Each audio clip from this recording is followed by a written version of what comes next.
In 2023, the final size of the Great Pacific Garbage Patch measured in at just under 620,000 miles. That is roughly twice the size of Texas, 3 times that of France.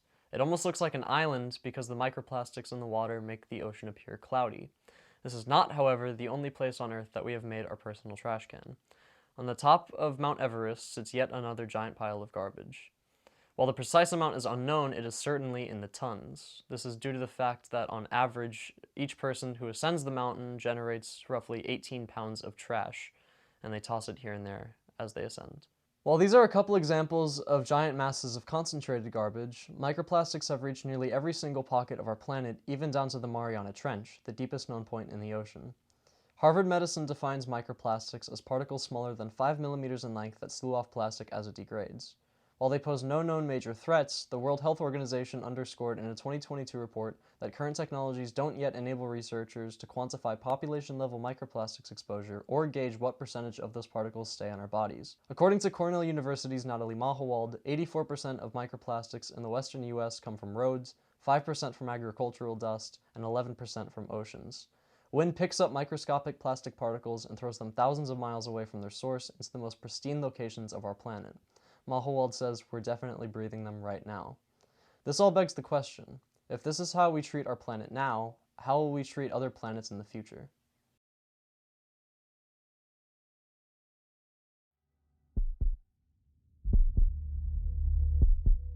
Where am I? My head. Marit?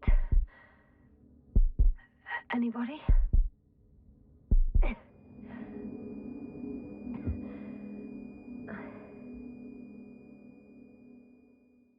This is a question answered by the video game The Invincible, based on Stanislav Lem's novel of the same name.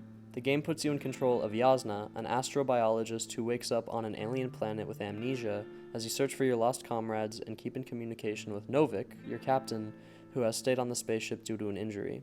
The Invincible has 11 different endings, dependent on the player's dialogue choices.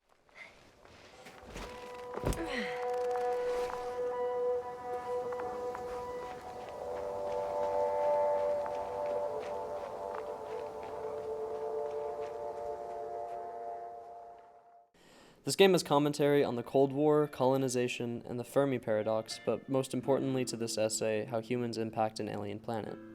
While there are proteinaceous beings on Regis 3, such as fish, as well as evidence of dinosaurs, long extinct, there is an anomaly. This planet has a species of non-organic organisms made of metal. The existence of this species poses many questions to Yasna. As an astrobiologist, a species of completely inorganic creatures is completely absurd. How does something inorganic grow? With no DNA, how does evolution occur? In both the book and the game, the characters end up encountering a metal city, or at least what appears to be a metal city from an anthropocentric perspective. Lem writes, "From close up, the predominant impression was one of confusion. The facade of the building was composed of triangular plates linked by wire brushes. From inside, the plates were supported by a system of rods as thick as tree branches. At the surface, things looked more or less orderly, but deep within, when they tried to see in using powerful flashlights, the forest of rods forked, spreading from thick nodes, then joined together again. The whole construction resembled a massive wireworks, a seething tangle of millions of cables. They scoured it for signs of electric current, polarization, traces of magnetic field, and radioactivity. Nothing showed up." In the game, without spending hours explaining the super in-depth plot, you discover that the species has evolved into very small pieces of metal that look like a Y with a center body. They behave like flies, forming a massive cloud by magnetizing and connecting. How large a group of these flies could be. I can tell you. It can be gigantic. They do this because it is in their nature to do so. The theory by scientists in the book is that they evolved from robots that were left there by an alien race that has since gone extinct. These aliens had the ability to self-replicate and perform some kind of artificial evolution, evolving perhaps to defeat a much larger and more powerful type of robot. They make no conscious decisions. They're like flowing water or wind, just a force of nature. Depending on dialogue choices, Yasna can be somebody who either wants to preserve the species and learn about it, or destroy them upon discovery that they emit electromagnetic frequencies that left her crewmates with the mental capacity of a baby, which is also probably how they defeated a previous form of large robot. For the entire game, I'd chosen the former. Yasna was someone who, in my playthrough, approached the species with care and curiosity, and faced with the decision to help someone with the latter attitude fight or go on my own and risk death, I chose to fight without even thinking about it.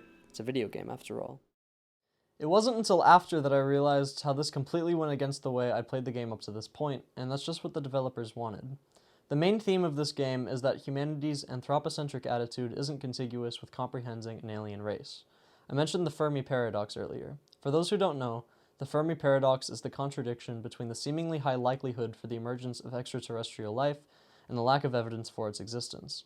One of the solutions to the Fermi paradox, and I should say there are many theoretical solutions, is that maybe humanity could just not possibly comprehend an alien race because our limited mindset is too great. This limited mindset is dangerous for future generations. I literally used giant space lasers in an attempt to wipe out a species that wasn't doing anything wrong. Emitting the electromagnetic frequency was not a conscious decision, it was instinct. But from my perspective, they had done something that warranted me to try and defeat them. Barbaric as it may seem, almost every civilization has tried to conquer another civilization that they have deemed lesser, and this mindset permeates into modern day. It is the fuel behind racist, sexist, and xenophobic agendas.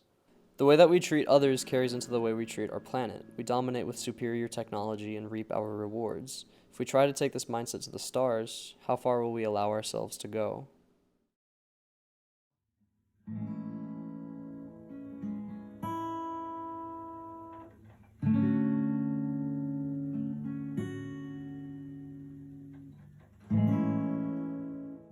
The rock that I stand on is about 409 million years old. Just over 200 years ago, this land was taken from the Cherokee people and relinquished to the state. Now, it's covered in graffiti and litter from people who feel as though what they have to write or draw on the rock is more important than the integrity of the ecosystem that surrounds it. Why not just leave it be? You can choose to be more careful with your trash. You can choose not to deface the natural world. You can't put the weight of the world on your shoulders, but maybe 8 billion of us could.